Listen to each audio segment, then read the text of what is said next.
بسم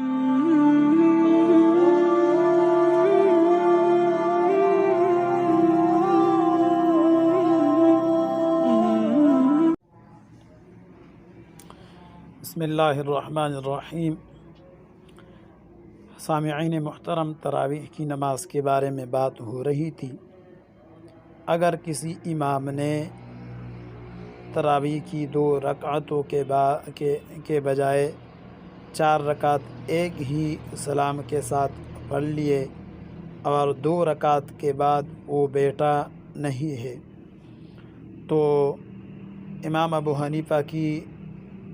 مفتابی قول کے مطابق اس کی یہ نماز فاسد نہیں ہے، البتہ یہ 4 رکعت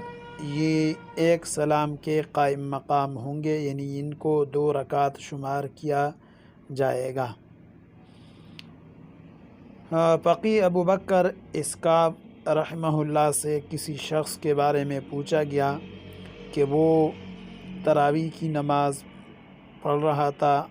وہ 2 رکعت اس نے پڑھ لی اور تیسری کے لیے اٹھ کھڑا ہوا اور دوسری رکعت پر بیٹھا نہیں، تو اگر اس کو قیام کے دوران تیسری رکعت کی قیام کے دوران یاد آ جائے تو مناسب یہ ہے کہ بیٹھ جائے، قاعدہ کی طرف لوٹ آئے اور سلام پھیرے،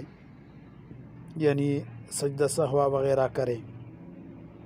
اور اگر تیسری رکعت کا سجدہ کرنے کے بعد اس کو یاد آیا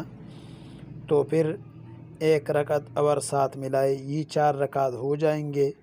لیکن یہ ایک سلام کے قائم مقام ہوں گے، یعنی ان کو 2 شمار کیا جائے گا۔ اور اگر یہ دوسری رکعت میں بیٹھا ہوا ہے تشہد کی مقدار کے برابر، یعنی 2 رکعت پر بیٹھ کے اس نے تشہد پڑھ لیا، پھر جو ہے تیسری کے لیے اٹھ گیا، تو صحیح قول کے مطابق یہ 4 رکعت جائز ہو گئے، یہ 2 سلام شمار کیے جائیں گے، یعنی ان کو 2 رکعت شمار نہیں کیا جائے گا بلکہ یہ 4 رکعت ہی اس نے ادا کیے۔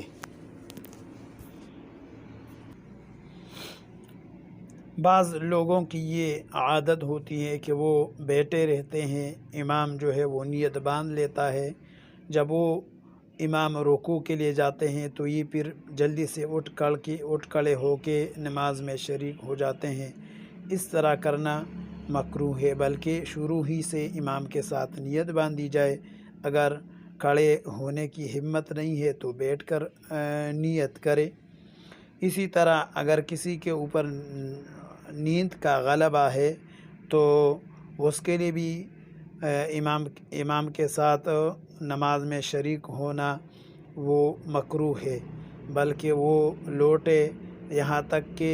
بیدار ہو جائے، کیونکہ نیند کی حالت میں نماز پڑھنا یہ سستی اور غفلت اور ترک تدبر ہے۔